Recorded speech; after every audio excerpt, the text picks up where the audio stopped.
और वो है एनर्जी सेक्टर। इलेक्ट्रिसिटी नियम को लेकर नई पहल और नए प्रोटोकॉल्स रूल्स डेवलप होते हुए एनर्जी स्टोरेज क्षमता बढ़ाने को लेकर सरकार का इलेक्ट्रिसिटी नियम 2005 में संशोधन करने का प्रस्ताव है। दरअसल सरकार का फोकस एनर्जी स्टोरेज सिस्टम को इन्वेस्टर फ्रेंडली और ज़्यादा इन्वेस्टर फ्रेंडली बनाने पर है।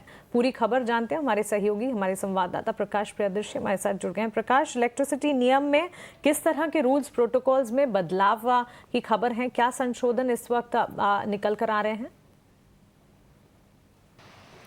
देखिए, देश में एनर्जी स्टोरेज सिस्टम डेवलप हो, इसको लेकर सरकार काफ़ी एक्टिव है और एक नई तैयारी की जा रही है। दरअसल जो मौजूदा रूल्स हैं, इलेक्ट्रिसिटी रूल्स 2005, उसमें संशोधन किया जा रहा है ताकि एनर्जी स्टोरेज सिस्टम को डेवलप करने से संबंधित जो मौजूदा नियम हैं उसको ज़्यादा आसान बनाया जाए और इस सेक्टर को इन्वेस्टर फ्रेंडली बनाया जाए। मकसद ये है कि रिन्यूएबल एनर्जी का ग्रोथ अगर हासिल करना है और टारगेट को अचीव करना है तो बैटरी स्टोरेज सिस्टम डेवलप करना बहुत ज़रूरी है ताकि जो रिलायबिलिटी है रिन्यूएबल एनर्जी सेक्टर के ऊपर उसको बढ़ाने में मदद मिले। लिहाजा ऊर्जा मंत्रालय ने एक प्रस्ताव तैयार किया है और तमाम तरह के संशोधन जो है वो किए जा सकते हैं, जिसमें जो सबसे इंपॉर्टेंट है वो ये है कि इंडिपेंडेंट सर्विस प्रोवाइडर के तौर पर भी आप एनर्जी स्टोरेज सिस्टम डेवलप कर सकते हैं। डिस्ट्रीब्यूशन, ट्रांसमिशन, जनरेशन कंपनीज जो हैं वो एक हिस्से के तौर पर इसको डेवलप कर सकते हैं। साथ ही साथ इस बात की भी इजाज़त होगी कि इसको ऑपरेट किया जाए, लीज किया जाए या रेंट आउट किया जाए, इसकी भी सहूलियत दी जाएगी।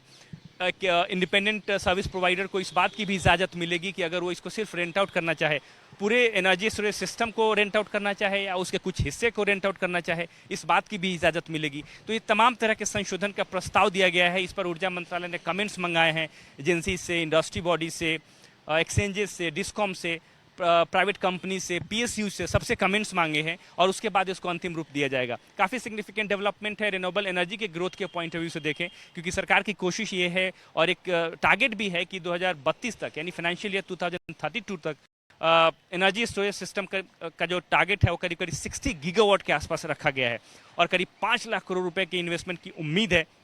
लिहाजा इस पूरे सेक्टर को इन्वेस्टर फ्रेंडली बनाने के मकसद से मौजूदा रूल्स में ज़रूरी बदलाव करने की तैयारी शुरू कर दी गई है। बिल्कुल, रूल्स रेगुलेशंस फिलहाल भी है, लेकिन पूरे के पूरे सिस्टम को और बेहतर और इन्वेस्टर फ्रेंडली बनाने की कवायद है और इसी के चलते ये सारे नए प्रोटोकॉल्स, नए डेवलपमेंट्स की बातचीत यहाँ पर। प्रकाश, आपका शुक्रिया हमारे साथ जुड़ने के लिए और सवालों के जवाब देने के लिए। इसी तर्ज पर दो और स्टॉक्स हैं, कोफोर्ज और BSE limited. BSE limited of course traders favourite, investors favourite बनता और पिछले 2 सेशन से इनफैक्ट ये एंट्री अपॉर्चुनिटी दे रहा है। अब थ्योरीज की अगर बात करें, स्ट्रैटेजी की अगर बात करें, वक्त पर अपॉर्चुनिटीज मिलने पर ऐसे स्टॉक्स में एसआईपी करने की भी राय मिलती है।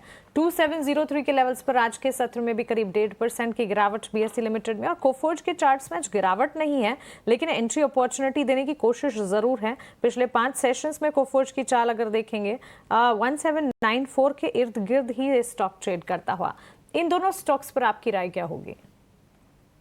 बिल्कुल मानसी, बिल्कुल ठीक कहा आपने। देखिए, सबसे पहले बॉम्बे स्टॉक एक्सचेंज, यहाँ पर जिस हिसाब से ऊपरी स्तरों से हमें प्रॉफिट टेकिंग देखने को मिल रही है तो एक काफी अच्छा रनअप हम इसमें ऑलरेडी देख चुके हैं। तो ये एक रिट्रेसमेंट है जो अब फिलहाल हमें देखने को मिल रहा है।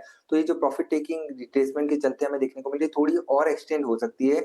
तो जल्दबाजी नहीं करना होगा यहाँ पर, क्योंकि निचले स्तर पर 2500 से 2600 के जोन में काउंटर फिसलता हुआ नजर आ सकता है। तो बेहतर होगा कि फ्रेश खरीदारी के पर्सपेक्टिव से थोड़ा सा इंतजार कर लीजिए और अगर लॉन्ग टर्म नजरिया है तो एक स्टैगर्ड वे में इस पर्टिकुलर स्टॉक को पोर्टफोलियो में ऐड करके चल सकते हैं। पोजीशन लिहाज से यहाँ पर हमें फिर से स्टैंड लौटती हुई नजर आएगी और 2900 3000 तक के लेवल फिर से यहाँ पर देखने को मिल सकते हैं। बट फिलहाल के लिए 2400 के लेवल के आसपास का एक काफी अच्छा सपोर्ट है, तो गिरावट पर इसे ऐड करने की सलाह होगी। उसके अलावा कोफोर्ज, देखिए निफ्टी आईटी पर ओवरऑल आउटलुक पॉजिटिव साइड में बना हुआ है। जिस हिसाब से हमने हाल फिलहाल में एक काफी अच्छा ब्रेकआउट निफ्टी आईटी इंडेक्स में देखा था, उसके चलते not only large cap but also mid cap and small cap IT counters में अच्छा मोमेंटम हमें देखने को मिला है। तो कोफोर्ज यहाँ पर एक अच्छी अपॉर्चुनिटी आज देखने को मिल रही है गिरावट के बाद। 1750 के स्टॉप लॉस है जो आज के दिन का लोवेस्ट लेवल है, वहां पे स्टॉप लॉस रखना होगा। 1850 1880 तक की अपसाइड यहाँ पर देखने को मिल सकती है। वे में बाइंग एक्यूमुलेशन की राय इस वक्त इन स्टॉक्स पर मिलती हुई, और बीएसई लिमिटेड यहाँ से और ज़्यादा डाउनसाइड विजिबल होने पर स्ट्रैटेजाइज कर स्कैटर्ड बाइंग की राय इस वक्त मिलती हुई। कोफोर्ज के स्टॉक में 0.5% की गेंस, लेकिन यहाँ से 1800 तक के टारगेट्स एंटिसिपेटेड है। लेकिन